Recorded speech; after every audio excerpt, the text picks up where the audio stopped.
I first encountered the term, the girl child, with my work in the Angolan Mission to the United Nations. The term girl child represents a young girl who's not quite at the physical maturity and age of an older woman. Sadly, the girl child also represents a group of people in our global community that desperately need our protection. She is at risk, and she's susceptible to so many different types of dangers. Dangers such as human trafficking, female genital mutilation, violence, gendercide, and the list goes on. And if you paint this picture with me, that women in many parts of the world are considered second-class citizens, then the girl child is on the bottom of the list. Today, we live in a generation with the highest number of girl children. There are 1.1 billion girls. But did you know that every 10 seconds, or 10 minutes rather, a girl child dies at the hands of violence? And there are 120 million girls that are subjected to sexual abuse and violence. And the number keeps rising because 80% of all human trafficking victims are women and girls. There are 140 million girls in our global community today that are subjected to early child marriages. In some parts of the world, a young girl is married off at 5 years old.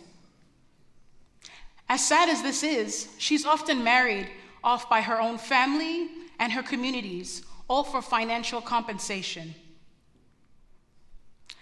And yet, I couldn't tell the statistics without mentioning the 200 million girls in our global community that are affected by female genital mutilation or cutting. And if you happen to be from one of 29 countries, then you are subjected to this. Now, as an advocate for human rights, I see the plight of the girl child as a plight that knocks at the door to my soul, because I too was once a girl child. Although I stand before you today as a full-grown woman, a big part of me is still that girl child. Now, I am Angolan of Ovimbundu descent. I was born into this world as a refugee. My parents were fortunate enough to have fled the Angolan Civil War, and they moved over to Zambia, where they were documented as Angolan refugees. Although Angola gained its independence in 1975 after a 13-year fight, rebel groups that have fought for the country's independence and freedom began to fight for control over it. And as a result, our civil war lasted for 27 years, only ending in the year 2002. My parents, who met in Zambia when they were adults, got married and started my family. Now, although Zambia was my birthplace and my country of refuge, it didn't stay my home for long. When I was 3 years old, my family was presented with a rare opportunity to relocate to the other side of the world. The Papua New Guinean Education Department was hiring skilled workers, and my father was fortunate enough to have those skills. So when I was 3 years old, we moved over to Papua New Guinea.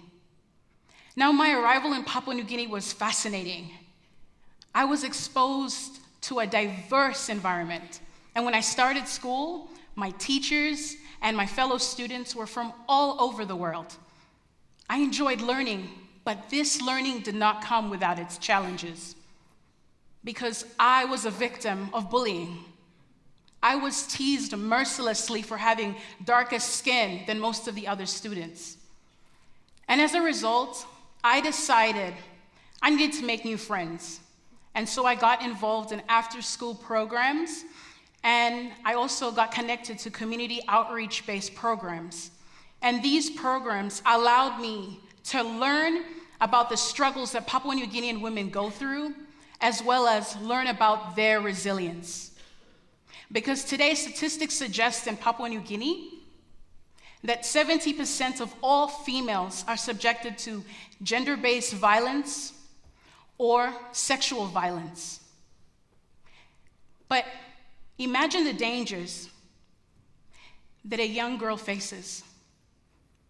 When she's a refugee, she is displaced and without the protection of her extended family.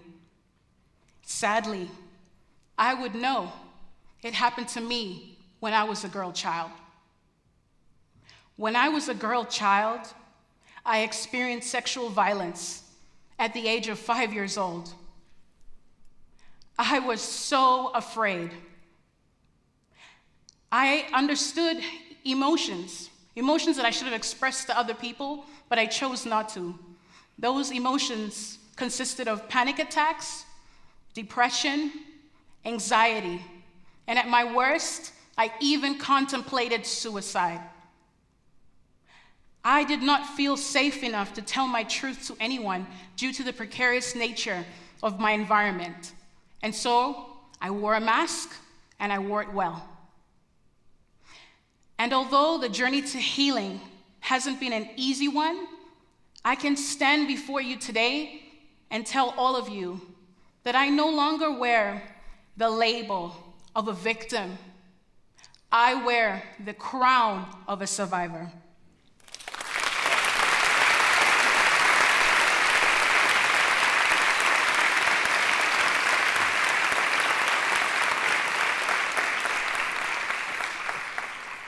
Another painful reality that I faced when I was in Papua New Guinea as a young girl was that my father was dealing with a bad aftermath of type 2 diabetes. My world shattered 3 months after I graduated high school when he took his last breath. We buried my father in my native country of Angola, and it was that same year that my siblings and I were able to go to Angola for the very first time. We transitioned from being Angolan refugees to being full-fledged Angolan citizens. But when we returned to Papua New Guinea, the life that we once knew was over. My mom had worked really hard for all of us, but the income that she had was not sufficient enough to sustain each of us. And so, as a result, we became homeless. We were homeless for almost a year. And although I experienced homelessness, I was very fortunate enough to have gotten an education at the local business college. Through the gratitude and thanks of my father's friends, I was able to study. 2 years after I completed my studies, I graduated as one of the valedictorians. And I was rewarded an opportunity to come to the United States of America and pursue my undergraduate studies. Now, when I arrived as an undergraduate student, there were these words that kept plaguing my mind. These were the words that my father had said to me prior to him passing away, literally just a few weeks. And he had said these words, which were, "Valley, no matter where God takes you in this life, do not be afraid to tell your story. Because when you do that, you bring people alongside your journey too, because they too may share a similar plight." It was those words that led me to come here to Florida International University and pursue my master's degree in global affairs. And after I graduated, I began to see my story become full circle. I took a step of faith and I applied for an internship at the United Nations. And within a few weeks of me interning there, I was selected to speak to Mr. Secretary General Ban Ki-moon. And I spoke to him about the plight of marginalized populations around the world, and how as a global community, we needed to get together to rally behind all these countries and all the people that are going through things. After my internship, I was hired by the Angolan Mission to the United Nations, and that is where I served in the area of human rights. I served on the 3rd committee, and I got an interesting opportunity. I encountered this resolution called the HIV and AIDS Girl-Child Resolution. This resolution provided age-appropriate education to young girls and women, predominantly who are affected by HIV and AIDS, and also antivirals. I am proud to say today to you, this resolution was successfully passed in March of this year. And when I look through my entire life journey to date, I can honestly tell you that it is the grace of God that I stand before you here.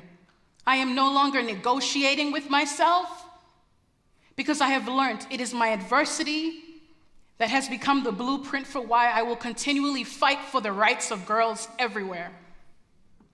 But this cannot happen by a select few. We have to champion her, and in order to do that, we must have those hard conversations in our home.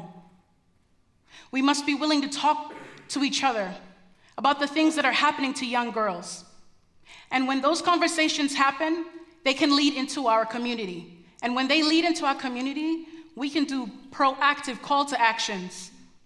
And when that happens, it affects our entire world.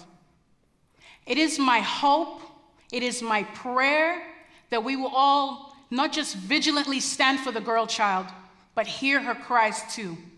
Thank you.